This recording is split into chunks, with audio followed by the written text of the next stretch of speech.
Welcome to Tomorrow's Tech Today, bringing you the latest in technology, talent, and transformational change. With me, your host, Professor Sally Eaves.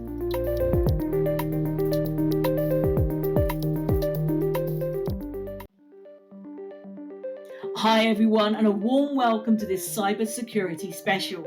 In today's high-intensity cyber wars, you need more than just security technology and operational best practices. You need to master the economics of cybersecurity. In this podcast, we'll be learning how to strike that right balance between maximizing your security effectiveness while also avoiding overspend in the name of protection.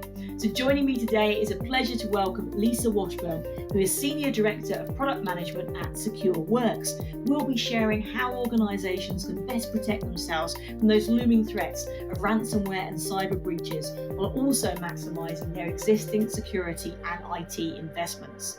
So with cybercrime constantly evolving, how can your organization best respond to the threats? So welcome to the show, Lisa. It's great to have you here.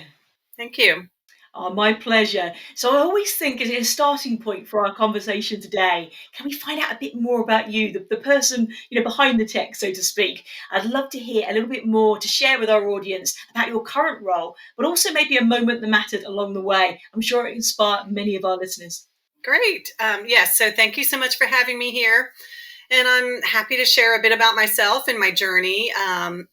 So I started in the cybersecurity industry a couple of decades ago. So telling my age a little bit, and really doing a little bit of everything for a very small security consulting firm.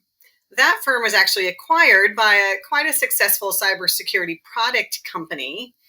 And I was working within that company's security consulting division. I was running a team where we were developing and delivering new consulting services. And the VP of product management at the time came to me and said, you know what you're doing for, developing new service offerings is really product management. And so he asked me to come to his team and build up a formal product management function around consulting and education services. And I'd have to say, in terms of my career, that was really the moment that mattered. So from that point on, I've remained in product management and I love it. And I've grown in terms of the types of solutions that I've owned. So aside from consulting services, I've had many years of experience in software and SaaS product management, as well as managed services. I've led teams of product managers, portfolio strategists, enablement professionals throughout my career. And in my role at Secureworks, my team of product experts is responsible for our Taegis XDR platform. So that includes our data collection and normalization, our search and reporting capabilities, and then our extensibility capabilities associated with our ingestion and detection engines. So that's a little bit about myself and what I've been doing in security. Oh, that's fantastic. It's great to hear that. And I'd love to talk about some of the challenges that we're seeing at the moment and how to overcome them, most importantly. So I think we're at this quite transitional point at the moment where so many things have been converging. We've had things, obviously the rise of cloud adoption, cloud native applications, API economy, IoT device explosion, different technologies coming together, 5G becoming more mainstream, IT-OT convergence, for example. And as a result, and also I think, with evolving behaviors as well, employee and consumer expectations and behaviors for that matter, we've got all these things coming together, and that's created new opportunities, but also new challenges as well. For example, security threat areas have been increasing, and the threats are becoming more sophisticated as well, from different vectors, from ransomware to bad actor collaboration. So many aspects to consider. So from your work at the moment, what do you see as the main challenges for organizations dealing with all of this and overcoming these security risks? So I'd say first and foremost is the shortage of cybersecurity resources. So mid-sized companies, we estimate they might need between 4 to 6 full-time security analysts to provide 24/7 security. And in the US, if we do the math, there's only enough cybersecurity workers to fill about 68% of those roles. So that's one of the big challenges. I think related to that challenge is really ensuring that the right technical controls are in place to detect and recognize threats so that you have the proper visibility across your organization. So visibility is certainly a challenge across endpoints, network, cloud, identity, etc. And then back to those resources, ensuring that the right resources are in place to manage those tools. And certainly, security staff can easily get overwhelmed with the number of security tools and the alerts they generate, that they need to manage. Again, we see that the average mid-size enterprise company has between 15 and 40 security controls in place. So certainly those things are a challenge. I'd say also, kind of lastly, companies struggle with how to respond if a breach against them is successfully executed. So, I think everyone knows well-defended organizations can still suffer intrusion. So I'd say resiliency in the face of an attack requires planning and preparation. And that's certainly a challenge that organizations are dealing with today. Absolutely. So it's kind of these three pillars, really, in many ways, isn't it? So visibility, data noise and complexity, and that security response activation as well. So excellent points there. Thank you, Lisa. Appreciate that. And I always think as well, kind of knowing where to start with dealing with some of these challenges, particularly that noise one, I think is a really interesting one. It is a great place to look at to help people overcome the challenges. So if you're in the position of an IT or a security leader today, what areas would you recommend determining to focus on? That starting point. Where do you invest? Where do you start from when developing a security program? And how also can you monitor that? How can you evaluate its maturity and success along the way? Yeah, so like I said before, I think when assessing and when an organization is assessing their security needs, which they can do on their own, or they can, look to other consulting firms to help, a few things should definitely be taken into consideration. That visibility piece is key. So they're going to want to make sure that they have controls in place that provide that visibility across their environment. And don't forget about preventative tools. That definitely should be part of the arsenal. Using multi-factor authentication, patch management, next-gen AV, intrusion prevention, those can be the first line of defense, right? Just because you have an alarm system in your house doesn't mean you don't still lock the doors.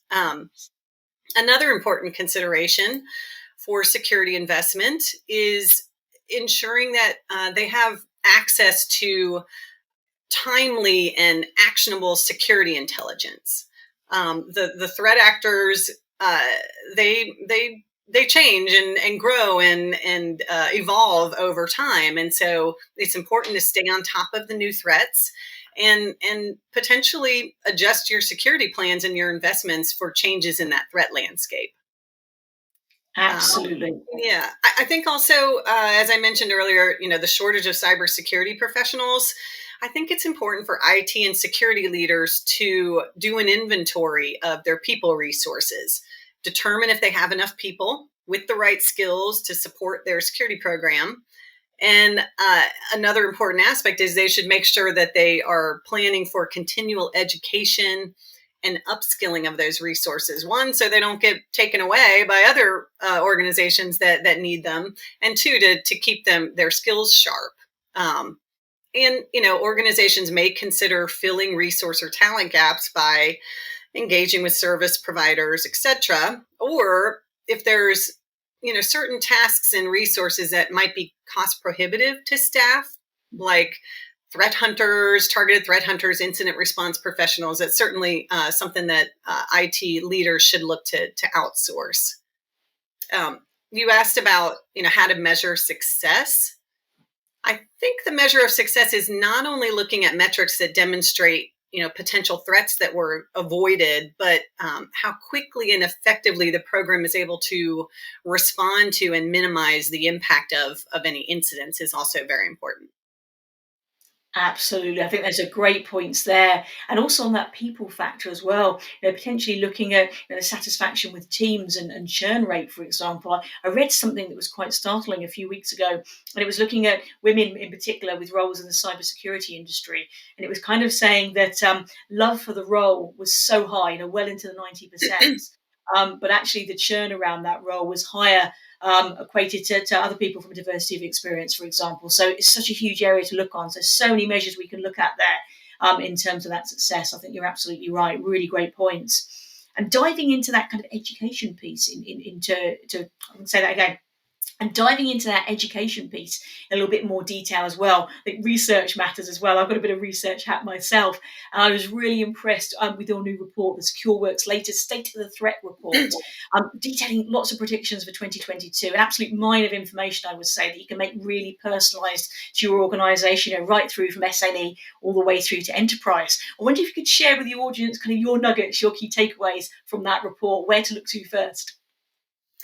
Yeah, so that was a really interesting report. I think for me personally, some of the takeaways I have that are kind of relevant to the topics we're discussing today are around things like threat actors changing tactics as it relates to ransomware, for instance. So our security experts predict first that rather than holding a company's data hostage via encryption, for instance, threat actors may actually threaten to expose data and make customers choose between paying ransom or facing regulatory fines. So that's kind of a shift that is really interesting. Also, we are seeing already cyber insurance providers declining renewals or making it harder to get coverage if companies can't show enough due diligence regarding their security protections. And so our teams are predicting that certain types of threat activities like ransomware may actually end up being too cost prohibitive for these insurers to cover. So just some really interesting insights and predictions around ransomware. Absolutely, as well. I'd also recommend to the audience to check out some news from the Lloyd's Register, from Lloyd's from London. They literally were covering a similar area as well, and it really brings to the fore that key point from your report as well. So there's a real strength in that opinion, I would say. Really excellent. Thank you, Lisa. And another area of research as well, and this is one I was directly involved in, that came out from the group PSA certified recently, and that was looking at some prohibitors, for example, around security investment, amongst a whole lot of other factors, particularly around IoT security. And that was finding that 52% of respondents found cost to be their biggest barrier to security implementation. And it was followed by fragmentation around standards and regulation as well. And that was at a level of sort of 48%. I wondered, bearing in mind your research and what you've seen in your role, does that figure surprise you at all? No, it definitely does not surprise me. There's really no magic formula that tells you exactly what the right amount of spend is to protect your organization. And unfortunately, there's no amount of spend that guarantees 100% protection, right, from security incidents. And while the standards and regulations can help guide companies on their security investment, there's wide variances in how those might be interpreted. So I'm not surprised around that comment. I think finding a trusted security partner that can help assess uh, your organization's specific kind of risk tolerance, the threats and goals might be a good path for companies trying to balance risk reduction with security spend. Absolutely. It's almost that metaphor of the bridge, isn't it? Working together and that facilitation piece. I think an internal and external knowledge sharing around these things is also really important. So I love that. That's a great point. And also, when we look at other things that we can do to lower risk and improve security, what else do you think security leaders can be looking at? For example, when working with others in the organisation, better alignment, for example, across different departments. Yeah, security is really a team sport within an organization, and so players come from all areas of the business. And if it's the security leader doing all the work, it's not going to work, right? So, some important kind of cross organizational coordination can include things like working with the procurement team and establishing processes for vetting suppliers and vendors, especially if they're going to have access to some internal systems. Often there's multiple teams across a company that engage with business partners. So having some kind of standard requirements for due diligence should be established to ensure that partners aren't opening up the organization to certain risks. It's also important for an organization's own IT, dev, and data ops teams to really embrace a security mindset. You don't want security to be an afterthought in any of those processes. And then back to the people, I think, last but certainly not least, there needs to be a commitment across every team in the company to prioritize employee security awareness training. They should continually advise their employees about new ways that attackers may try to gain access to company resources by catching them off guard when they're busy working their daily job. Absolutely. I couldn't agree more. It has to be this, and we talk about 360-degree visibility, don't we? But I think it's also that kind of 360 commitment as well, to investing in security training and awareness, and for all roles, not just technology facing ones. I think that's so, so important. So I love that point. And also, as well, we'll share a link for the audience around your business impact of cybersecurity report as well. That's some lovely kind of takeaways, for example, about closer working between IT ops and SecOps, for one example as well. But lots of examples there about how different areas can work together more productively and close any gaps that could equate to risk there. So really interesting findings. And we touched on investment there and kind of return on security investment, or as I would phrase it, kind of the cost of insecurity. Actually, let's change the narrative around that. But when we're looking at how security leaders can really get that mind share from the board, from their executive team to get that commitment, when we're looking at justifying security budgets, for example, what would you say is a great way to do that? What examples have you seen with the customers you're working with? Yeah, I think the the cost of insecurity is one way to talk about it, and the risks of an attack, right, and kind of the fear based approach, right. But there's other means as well, and there is no silver bullet in cybersecurity, and so I think it's important to try to reframe the conversation around security spend away from it being this unfortunate necessity to weaving it into the business initiatives as an enabler. And as an example, we're seeing over and over that the ability to demonstrate security due diligence is something that can actually differentiate a company in the eyes of its prospective customers, partners, and investors. So that's one way to talk about it. Another way is for the security leaders to ensure that their security initiatives are gaining traction by tying them into the company's larger risk management initiatives. So some thoughts here. I talked a little bit about cyber insurance. It may be right for the organization, maybe partnering with finance or the risk management team to determine if that's a potential cost recovery tool that will work. Also, security is certainly and should be an important aspect of the company's governance, risk, and compliance strategy. So are security leaders coordinating their security plans with the company's GRC goals and requirements? And then this is a big one too. Companies should ensure that overall business continuity and resiliency plans cover security threats. And this means evaluating whether their organization is spending the right time preparing and running tabletop exercises to confirm that should a breach occur, are they ready and can they mitigate the impact? Love it. I love that. So many different examples there of how that can be done. I think that's great. It's really holistic. And I must say as well, that one about viewing as competitive advantage, not cost, I think is hugely important, particularly when we think about trust, more broadly. Probably the biggest currency of our time. And interesting research from Edelman that came out very recently as well. And it kind of said, because they've been benchmarking trust for 17 years or so, and it said in the last year, the bastions of trust, so to speak, consumers are trusting more around big business and big tech companies than, for example, government or NGO for the first time.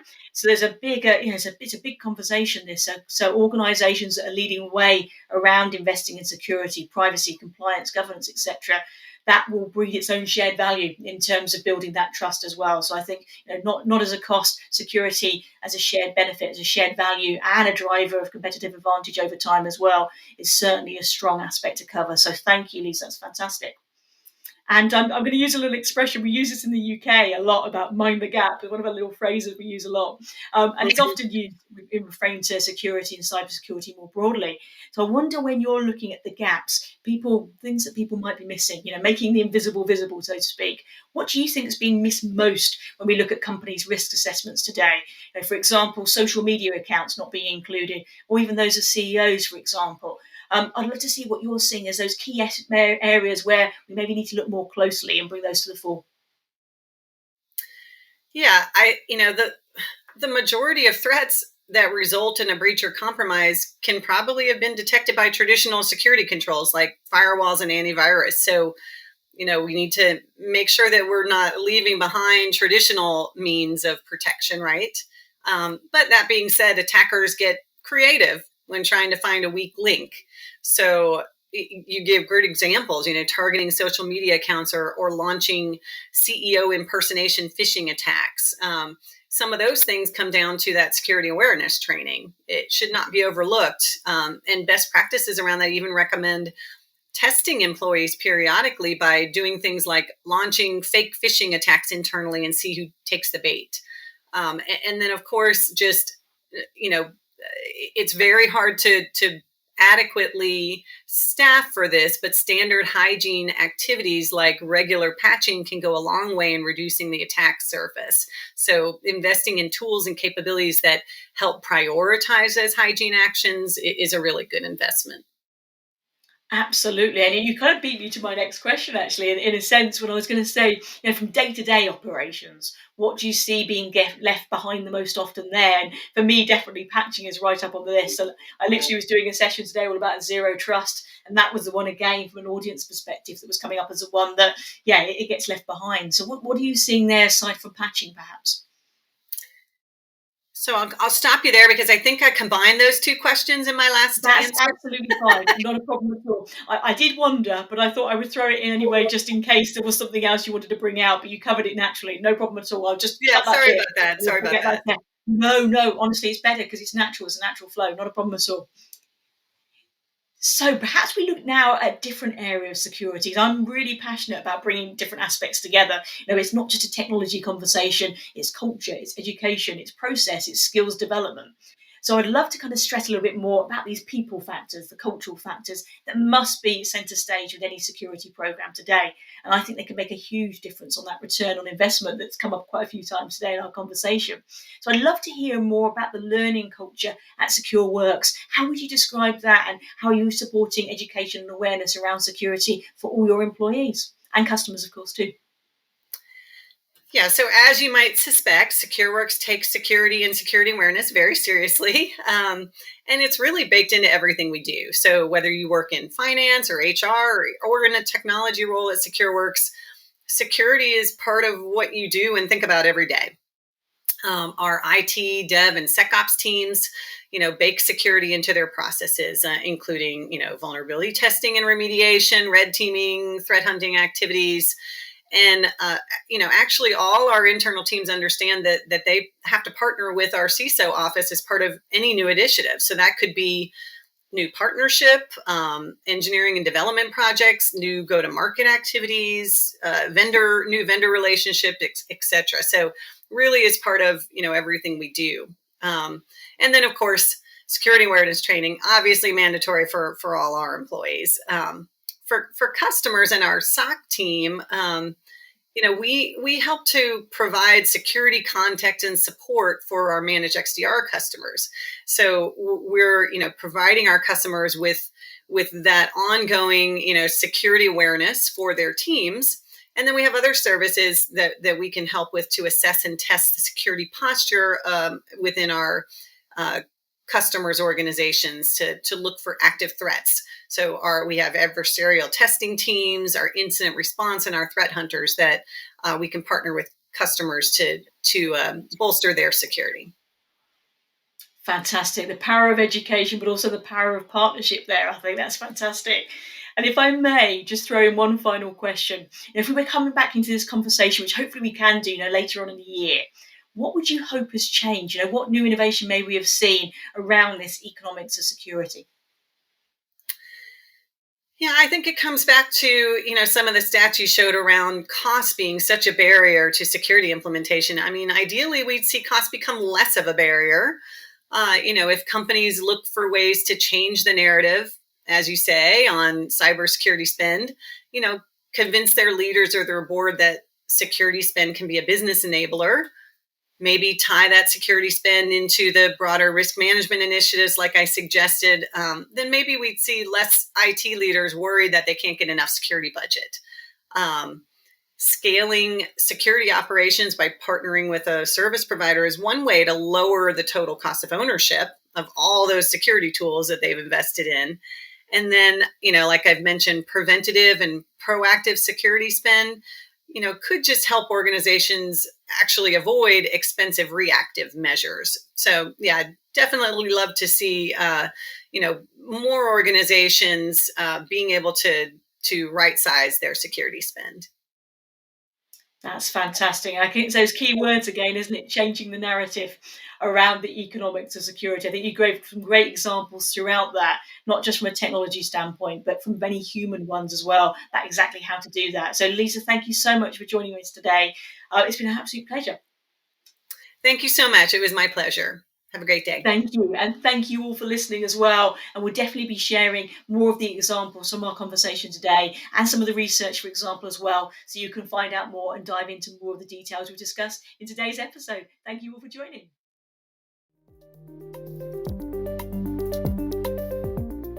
Thanks for listening to this episode of Tomorrow's Tech Today. If you enjoy what we're doing, please subscribe to us and leave a review. It really means a lot. You can also follow us on Twitter and Instagram and see more behind the scenes video footage on YouTube. Thanks for listening.